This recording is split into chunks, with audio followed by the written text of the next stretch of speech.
चिंता है कि बीजेपी जीतेगी कि नहीं जीतेगी, लेकिन नव वर्ष की ढेर सारी मुबारकबाद। 2022 आपके नवयुग की शुरुआत का उद्घोषणा है, मगर कैसे? 2021 में गंगा में बहती लाशें, रोडों पर टहलते लोग, तड़पते भूख और प्यास से मौतती लाशें, क्या उसी को दोहराना चाहेंगे? बेरोजगारी के मारों को दिल्ली के बॉर्डर पर छोड़ दिया गया। बसों के लिए तड़पते, घरों के लिए भागते लोग, बेटियां बच्चे मौत के मुंह में गिरते गए, लेकिन उठाने वाला कोई नहीं मिला। क्या उसे दोहराते रहेंगे? नहीं। नववर्ष 2022 एक नए इतिहास की रचना लिखनी होगी कि अब देश की राजनीति मक्कारों के हाथ में नहीं, जुमलेबाजों के हाथ में नहीं, झूठों के हाथ में नहीं, भगवाधारियों के हाथ में नहीं। वो जो देश चला सकते हैं, वो जो न्याय कर सकते हैं, वो जो न्याय में हो रही देरियों को रोक सकते हैं। देर से हो रही न्यायों के चलते हो रही आए दिन मौतें, पारिवारिक हत्याएं, उनका जिम्मेदार कौन? प्रशासनिक अधिकारी अपनी सैलरियां लेकर अपने घरों में मदमस्त हैं, लेकिन दलाली की ठेकेदारी करने वाले थानों में थानेदार मदमस्त है, लेकिन मौतें किसकी? आम आदमी की। क्यों? रोजगार मांगती बेटियों पर रात में पुलिस का चलता हुआ लाठी और डंडे, उनके कपड़े फाड़ने की नियति, क्या ये सरकारी गुंडागर्दी का अत्याचार की पराकाष्ठा नहीं? ये पराकाष्ठा का इतिहास लिखने वाले दरिंदों को शासनिक व्यवस्था देने वाले भगवाधारी कहाँ सोए थे? इनका जवाब पूछना ही होगा। हेलो एवरीवन, कैसे हैं? आ गया नया युग, नया भारत, नया भारतीय भोजन सरास 2022। पिछला वर्ष हर भारतीय के लिए मुसीबतों का वर्ष था, अब वो बीत गया। नया वर्ष नव युग का निर्माण है, भारतीय बहुजन स्वराज की स्थापना है। हम सब स्वस्थ रहें, हर भारतीय स्वस्थ रहे, वो समृद्धशाली रहे, रोजगार और विकास का संचार हो। आओ भारतीयों, हम सब मिलकर स्वागत करें नए युग का, नए भारत का, भारतीय बहुजन स्वराज। 75 वर्षों की आजादी में भी जो कुछ नहीं हुआ, वो एक ग्राम प्रधानी के चुनाव में हो गया, न्याय पंचायतों के चुनाव में हो गया। कैसे? बहनों का चीर हरण तक हो गया। क्यों?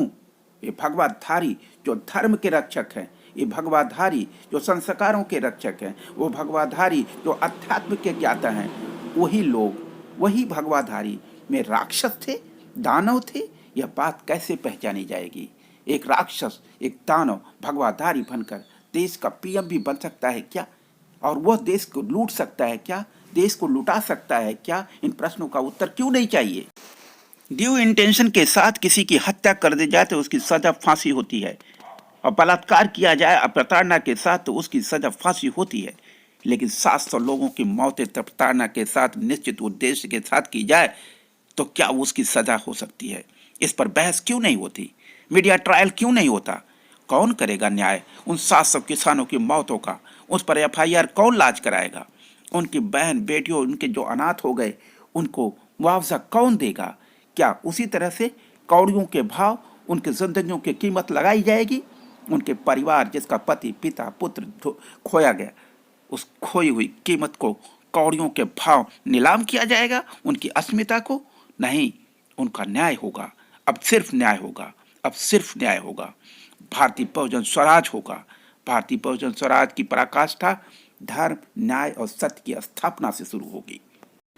मित्रों, सी वोटर्स के एनालिसिस है, जो सी वोटर्स का डिक्लेरेशन है जो आपके सामने दिख रहा है। ये सी वोटर्स की डिक्लेरेशन पर एक चर्चा आदरणीय आशुतोष जी ने बड़ी शालीनता के साथ शुरू की, जो एक चर्चा का विषय है कि प्रदेश का मुख्यमंत्री, उत्तर प्रदेश का मुख्यमंत्री कौन, योगी जी या अखिलेश जी?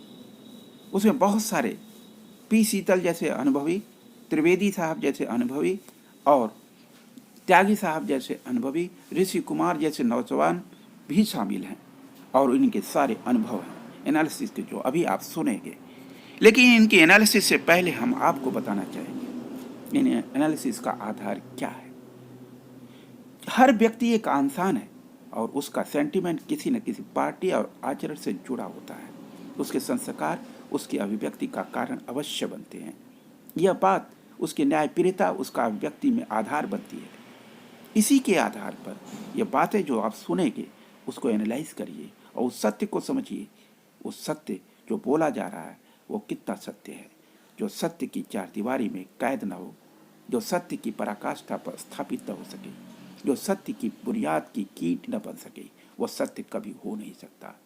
बस इसी चीज़ को ध्यान में रख करके ही उस सत्य को आप समझ सकते हैं और इस एनालिसिस से उस उद्घोष को सुन सकते हैं जो 2022 में हर जनमानस अपनी माँ, बहन, बेटियों की बेरोजगारी और बलात्कार से लेकर हत्याओं तक, रोडों पर तड़पने तक, ग्लासों के बहने तक को महसूस किया है। उसकी कीमत चुकाने का वक्त आ गया है, लेने का वक्त आ गया है। बलिदान दिया है, अब कीमत भी लेंगे, यह एहसास करने का वक्त है। और 10 मार्च को उसके परिणामों को सुनने का भी वक्त है। हम फैसला हम लिखेंगे और परिणाम भी हमारे होंगे, यह तय भी हमें को करना होगा। जय भारत, जय गीता, जय संविधान। प्रधानमंत्री की सुरक्षा को लेकर एक विषय छिड़ा हुआ कि क्या प्रधानमंत्री दुनिया का सबसे झूठा व्यक्ति है, और है तो क्यों, और नहीं है तो क्यों नहीं, कैसे नहीं है। यह बात एक बहस का विषय है, मीडिया ट्रायल का हिस्सा है जो चल रहा है और दुनिया को धोखा देने की कोशिशें जारी हैं। क्या उस कोशिशों के हिस्से में किसानों की मौतों का फैसला नहीं गिना जाएगा? उन कोशिशों में किसानों की हताशा, निराशा, एक के जगह 700 मौतों की कीमत, क्या उसमें से कोई पीएम नहीं बन सकता था? जो बच्चे मर गए, क्या वो बच्चों के पिता मर गए? क्या वो प्राइम मिनिस्टर या मंत्री, संतरी या विधायक या सांसद या मुख्यमंत्री नहीं बन सकते थे? क्या फैसला था उनके भाग्य का? यह फैसला किसके हाथ में था और क्यों था? खत्म होती दिख रही है, उसके बावजूद भी एक गन्ना किसानों का बकाया भी बहुत बड़ा मुद्दा है वेस्टर्न यूपी में। ऐसे कई मुद्दे हैं, उसके बावजूद भी आप बीजेपी अलायंस को लीड दे रहे हैं अपने सर्वे में, ये मुझे समझ। मथुरा और कहाँ वो जा रहे हैं, परशुराम सम्मेलन कर रहे हैं। इससे अच्छा ये होता जैसे बिहार में तुलसी यादव पिछड़ी जाति जब मायावती जी के साथ जुड़ी थी, तब 2007 में मायावती जी के लिए लखनऊ का राह आसान हुआ था। उसी तरह अखिलेश यादव के साथ, उसी तरह 2017 में बीजेपी के साथ। इस बार अवध में और पूर्वांचल में देखिए, वेस्टर्न यूपी में तो है ही किसान आंदोलन के कारण बीजेपी के प्रति जो नाराजगी है, लेकिन अवध में भी देखिए जो छोटे छोटे पॉकेट्स वाले नेता है जिनका अपना अपना आधार है, वो इस बार बीजेपी के साथ नहीं जुड़ती हुई दिख रही है। पूर्वांचल में आपने देखा ओम प्रकाश राजभर जैसे जो स्ट्रॉन्ग, ओम प्रकाश राजभर को आप ऐसे नहीं कर सकते हैं। ओम प्रकाश राजभर जितने सीटों पे चुनाव लड़े थे, 34% वोट आया था उनको 2017 में। मित्रों, आप पी शीतल साहब की उठती हुई उंगली देख रहे होंगे। यह उठती हुई उंगली एक प्रतिक्रिया है जो ऋषि कुमार जी बोल रहे हैं। ऋषि मिश्रा जी हैं, जबकि वो कोई यादव जी नहीं है। फिर भी पी शीतल को ऑब्जेक्शन हो रहा है कि वो बीजेपी के अगेंस्ट सत्य क्यों बता रहे हैं। पी शीतल साहब परेशान हो गए तो उंगली उठा दिया। रास्ते में ही उनकी बात पूरी होने से पहले ही यह एक समझदार गोदी मीडिया का रिएक्शन होता है। अभी इनका एक निराधार तर्क भी आपको सुनाएंगे और कितनी शालीनता से अपना तर्क रखते हैं, लेकिन इनका ज्ञान और अनुभव इनकी पत्रकारिता के धर्म से विरक्त हो जाता है, क्योंकि आसक्ति ऊपर हो जाती है। जब आसक्ति हो जाती है तो न्याय और सत्य छुप जाता है। बस उसी न्याय और सत्य को छुपा करके सपा को हराने की षड्यंत्र रच रहे हैं और दुनिया को ये बताना चाहते हैं कि भाजपा जीतेगी और अवश्य जीतेगी। यह त्रिवेदी साहब भी यही काम कर रहे हैं और पी शीतल साहब भी यहाँ कर रहे हैं। इसको बारीकी से आपको समझना होगा कि पी शीतल और त्रिवेदी जी जैसे लोग किस तरह से गोदी मीडिया का धर्म सोशल मीडिया में भी निभा रहे हैं। इनके अनुभवों का तर्क सुनने के बाद हम आपको बताते हैं कि एक क्लीन स्वीप समाजवादी पार्टी की चल रही, जिसे रोकने का षड्यंत्र सोशल मीडिया से लेके गोदी मीडिया तक तो स्वयं चल ही रहा है। तभी तो बीजेपी के सुप्रीमो आदरणीय प्रधानमंत्री साहब अपसेट हो गए हैं, प्रदेश के मुख्यमंत्री भी अपसेट हो गए हैं। सचिव आ जाता है और मुख्यमंत्री को पता ही नहीं होता, पर्सनल सेक्रेटरी, और पर्सनल सेक्रेटरी पुरानी प्रक्रिया को निभाते हुए अपना धर्म निभाएगा और मुख्यमंत्री को पता तक नहीं होगा। जिस प्रकार से मथुरा और कहाँ वो जा रहे हैं, परशुराम सम्मेलन कर रहे हैं, इससे अच्छा ये होता है जैसे बिहार में तुलसी यादव ने एक नैरेटिव सेट किया था रोजगार को लेकर कि फर्स्ट कैबिनेट मीटिंग में यदि आरजेडी सत्ता में आती है तो 10 लाख लोगों को हम रोजगार देंगे। मित्रों, यहाँ ध्यान देने की चीज़ है कि यहाँ ऋषि साहब जो एडवाइजरी दे रहे हैं समाजवादी पार्टी के सुप्रीमो अखिलेश जी के लिए, वो निहायत ही इम्पॉर्टेंट है। निश्चित रूप से अखिलेश जी छोटी छोटी गलतियां जरूर कर रहे हैं। अभिषेक मिश्रा और आदरणीय राम गोपाल जी के होते हुए ऐसी गलतियां क्यों हो रही हैं? ये राम गोपाल जी और आदरणीय अभिषेक मिश्रा जो कान के पास खड़े रहते हैं, उनको ये समझना होगा कि वो समाजवादी पार्टी को जिताना चाहते हैं या हराना चाहते हैं। यदि हराना नहीं चाहते, वास्तव में दोबारा मंत्री बनना चाहते हैं, तो समाजवादी पार्टी को हराने का षड्यंत्र रचना बंद करें। यह षड्यंत्र से भी ज़्यादा खतरनाक है यदि वो अनजाने में ऐसी गलतियां कर रहे हैं कि कभी फरसा चलवा रहे हैं, कभी इधर उधर दौड़ा रहे हैं। उन्हें अच्छी तरह से पता है कि फरसा राजनीति से कभी भी समाजवादी पार्टी का इस बार तो भला नहीं होना। पारदर्शी मीडिया हो या हम यह बात कह रहे हैं कि इन छोटी छोटी गलतियों से समाजवादी पार्टी को सिर्फ नुकसान होगा। ऐसा क्यों कह रहे हैं? ऐसा इसलिए कह रहे हैं कि यह परम सत्य है कि समाजवादी पार्टी को छोड़ किसी भी पार्टी में, इवन बसपा में भी ब्राह्मणों को वो महत्व नहीं मिला जो बीजेपी में मिला। निश्चित रूप से कुछ गलतियां बीजेपी ने ब्राह्मणों के साथ की हैं, लेकिन उसका प्रायश्चित इतना बड़ा नहीं कि वो ब्राह्मण समाज जो आम आदमी है वो बीजेपी को छोड़ देगा। कैसे?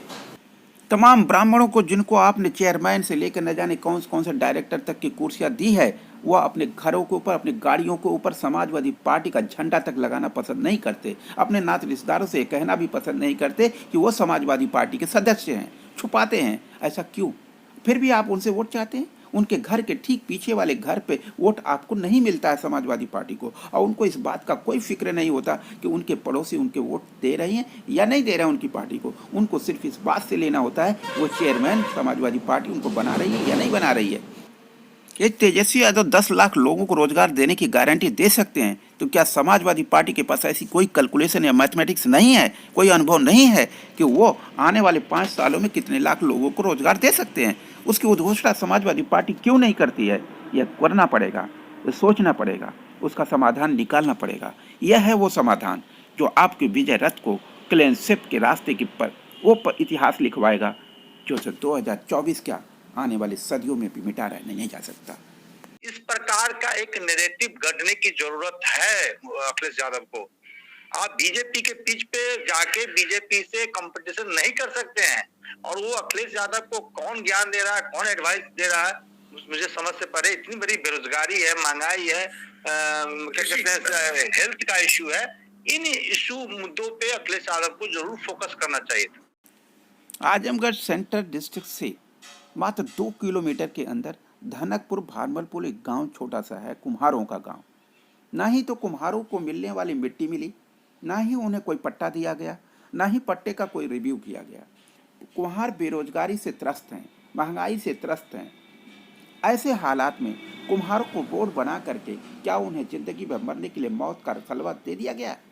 क्या उसको ये बहकावे जुमले से या ये जुमले से या उनकी जिंदगियां चल जाएंगी, बेरोजगारी टूट जाएगी, बिजली की मार खत्म हो जाएगी? प्रधानमंत्री आवास का जिन लोगों को फायदा मिलना चाहिए था, उन्हें बिल्कुल भी फायदा नहीं मिला। आखिर क्यों? ये छोटा सा गांव है, हमारा एडमिनिस्ट्रेशन डिपार्टमेंट जाके चेक करे वो हुआ है कि नहीं हुआ। हमने बाकायदा वीडियो बना के डाला था, फिर भी अब तक कोई कार्रवाई नहीं किया गया। घर के मुखिया एक्सीडेंट पे जो है घायल हो जाते हैं बुरी तरह से, कोई उन्हें देखने वाला, सुनने वाला, उनकी सहयोग करने वाला किसी भी पार्टी का सदस्य नहीं होता। क्यों अभी तक नहीं गया? क्यों? अखिलेश यादव ही एक ऐसा समाजवादी पार्टी है जो मोमेंटम गेन कर रहा है, लेकिन मोमेंटम गेन कर रहे हैं उसको और आगे बढ़ाने की जरूरत है। आप इस प्रकार के बयानबाजी और इस प्रकार के बीजेपी के नैरेटिव में फंसेंगे तो उस मोमेंटम को धक्का लग सकता है। तो आपको मोमेंटम को एक्सलेट करने के लिए आपको बेरोजगारी जैसे महत्वपूर्ण मुद्दे को जोड़ना होगा जो जनता से कनेक्ट करती है। महंगाई जैसे मुद्दे, आप मेरे से पूर्व वक्ता ने भी सही कहा, महंगाई एक बड़ा मुद्दा है। आज हर आदमी, आप देख लीजिए 40% लोग हिंदुस्तान में ऐसे हैं जिनकी सैलरी 15,000 20,000 से कम है। आप बताइए 15 से 20,000 से जिनकी सैलरी है वो 1,000 दो सिलेंडर तो 5-6 वाले फैमिली में 2 सिलेंडर लग जाते हैं। तो महंगाई एक बड़ा मुद्दा है, उसको अखिलेश यादव को कैश करने की जरूरत है, न कि मथुरा, ये परशुराम सम्मेलन, फन्ना सम्मेलन, ये सब से आपको बचना होगा। जी शीतल जी, आप कुछ इंटरव्यू करना चाहते हैं, फिर उसके बाद मैं निधीश जी के पास जाऊंगा। मिस्टर पी शीतल कहते हैं कि मात्र 38 से जाटों की सीट है, वो सीटें निकल जाएंगी जो किसान आंदोलन से प्रभावित होंगी। लेकिन ये सरासर झूठ बोल रहे हैं। कम से कम 70 से 100 सीटें तक प्रभावित होंगी किसान आंदोलन से, जो पश्चिमी उत्तर प्रदेश को कंसर्न करती हैं।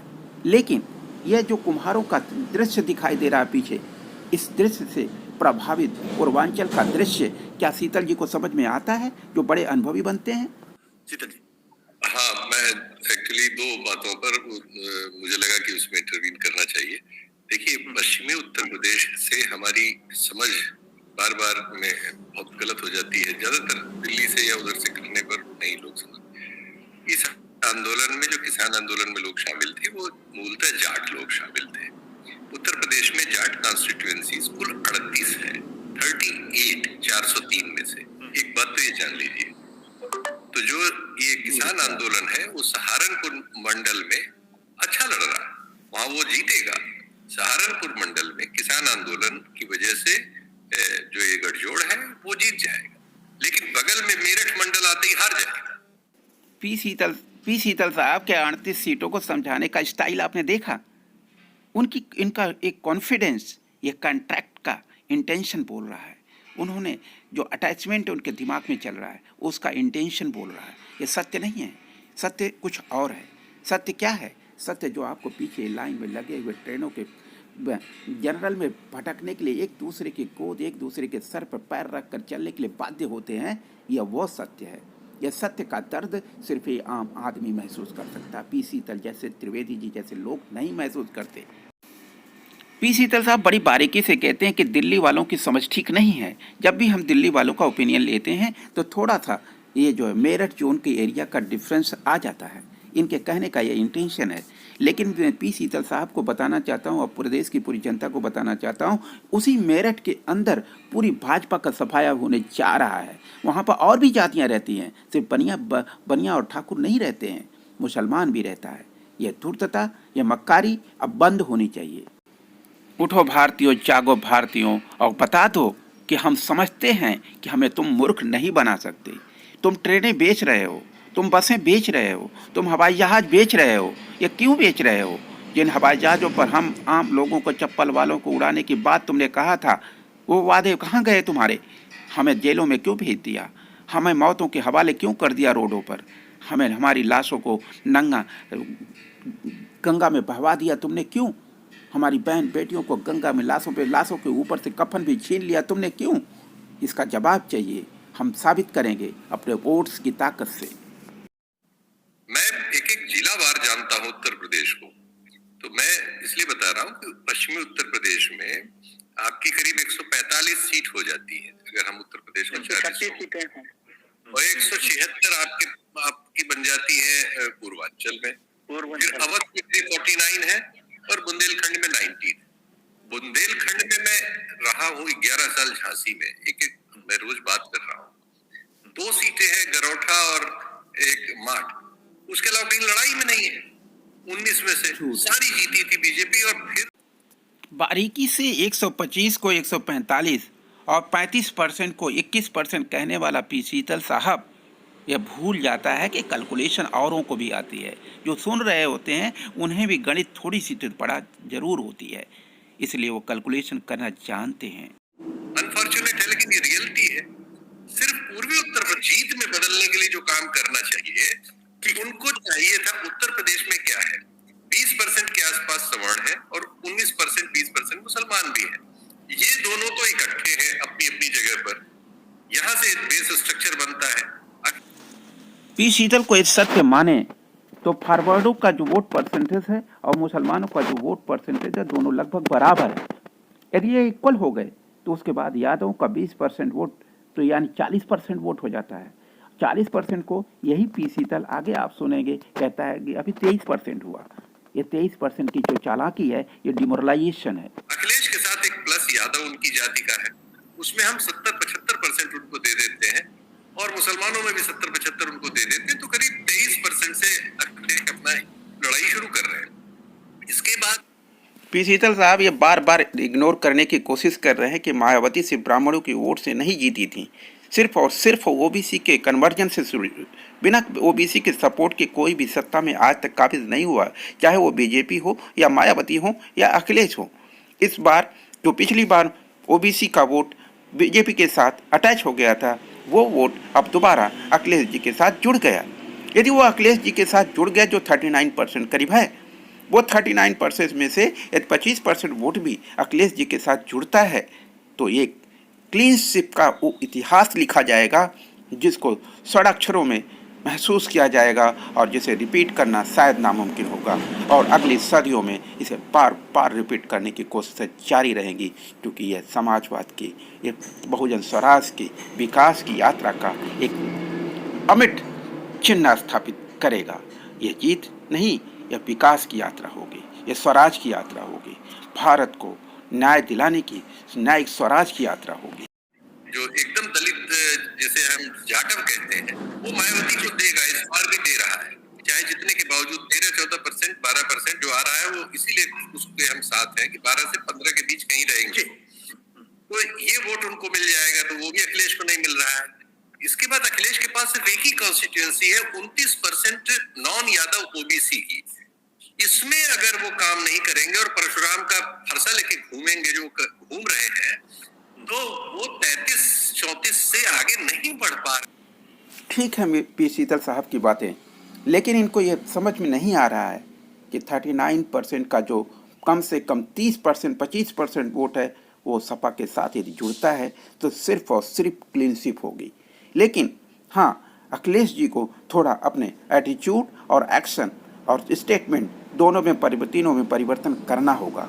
उन्हें ले आना होगा, उन्हें विश्वास दिलाना होगा कि वो रोजगार की एक मिसाल प्रस्तुत करने जा रहे हैं, वो न्याय की एक मिसाल प्रस्तुत करने जा रहे हैं, वो महिला सुरक्षा और संरक्षण का एक मिसाल स्थापित करने जा रहे हैं, वो शिक्षा के विकास का एक मिसाल स्थापित करने जा रहे हैं, वो बिजली विभाग की व्यवस्थाओं का एक मिसाल स्थापित करने जा रहे हैं, 300 यूनिट की फ्री निःशुल्क सेवा की एक मिसाल स्थापित करने जा रहे हैं, वो किसानों को मिलने वाले निःशुल्क पानी की एक मिसाल स्थापित करने जा रहे हैं, वो रोजगार की एक ऐसी प्राचीर तैयार करेंगे जिसके अंदर आज 75 सालों का इतिहास बौना साबित होगा। यह बात पी शीतल और त्रिवेदी जी को समझ नहीं आएगी। विजय त्रिवेदी जी और पी शीतल दोनों ही गोदी मीडिया के संस्कारों से अनुप्राणित हैं। वोट कहाँ से मिलेगा? वोट है ही नहीं। ठीक है, वोट यूपी में एकदम फिक्स है, उसमें उनको काम करना था, वो जो तेजस्वी ने किया वहाँ।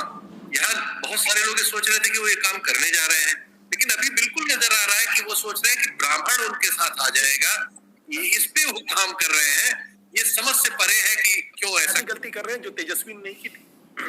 अवश्य वो गलतियां हो रही हैं आशुतोष जी, लेकिन वो गलतियां अभी चुनाव के डिक्लेरेशन से पहले की हैं। चुनाव डिक्लेरेशन बाकी है और वो बाकी अब पूरा हो चुका है। चुनाव डिक्लेरेशन हो चुका है, अब उस पर कार्रवाई होने जा रही है। ये जो आप कह रहे हैं, ये सब सिर्फ बातें नहीं, वो वादे नहीं, एक मिसाल स्थापित होंगे विकास का, न्याय का, सुरक्षा का, स्वास्थ्य का, शिक्षा का। अब उस मिसाल पर काम होगा और सारी दुनिया देखेगी। ये भारतीय बहुजन स्वराज का ऐलान है, ये भारतीय बहुजन स्वराज की संपूर्ण स्थापना अवश्य होगी। आदरणीय आशुतोष जी, आपका आभार। आपने एक अच्छी एनालिसिस दिया, हमें सोचने के लिए बाध्य किया। इसके लिए आपको, आपकी पूरी टीम को बहुत बहुत धन्यवाद। कैसे हैं? आ गया नया युग, नया भारत, नया भारतीय बहुजन स्वराज 2022। पिछला वर्ष हर भारतीय के लिए मुसीबतों का वर्ष था, अब वो बीत गया। नया वर्ष नव युग का निर्माण है, भारतीय बहुजन स्वराज की स्थापना है। हम सब स्वस्थ रहें, हर भारतीय स्वस्थ रहे, वो समृद्धशाली रहे, रोजगार और विकास का संचार हो। आओ भारतीयों, हम सब मिलकर स्वागत करें नए युग का, नए भारत का, भारतीय बहुजन स्वराज। सत्य, न्याय और स्वराज की स्थापना का मूल्य यदि वास्तव में स्थापित करना है तो अखिलेश जी के हाथों को मजबूत करना होगा। भारतीय बहुजन स्वराज और समाजवाद की स्थापना करनी ही होगी, यह इसका कोई विकल्प नहीं हो सकता। जय भारत, जय गीता, जय संविधान। 2024 में मोदी जी को पीएम बनाना है। जो भ्रष्टाचार साबित नहीं हुआ 25 साल में, राजीव गांधी सबसे मिस्टर क्लीन इमेज वाला प्राइम मिनिस्टर भ्रष्टाचार के मामले पर हार गया। Something which should be spoken about. ये काफी सीरियस बात है compare to everything else, because है ना। तो तीसरी बात जो है वो ये है कि ये जो again I come to the perception and the, जो मैं अपनी हड्डियों, मेरे अपने घर से लोग मर रहे हैं, जैसे कि ये आप अभी बोल गए शीतल भाई की 38 सीटें हैं, आपको शायद पता नहीं शीतल भाई, मैं त्यागी हूँ, त्यागी में मुसलमान होते हैं, राणाओं में मुसलमान होते हैं, गुजरों में मुसलमान होते हैं, वो मेरा खून नहीं है या नहीं है, तो मैं उनके साथ कम्युनिज्म करूंगा या मैं उनके साथ अपनी किसानी का रिश्ता निभाऊं मैं उनके साथ में।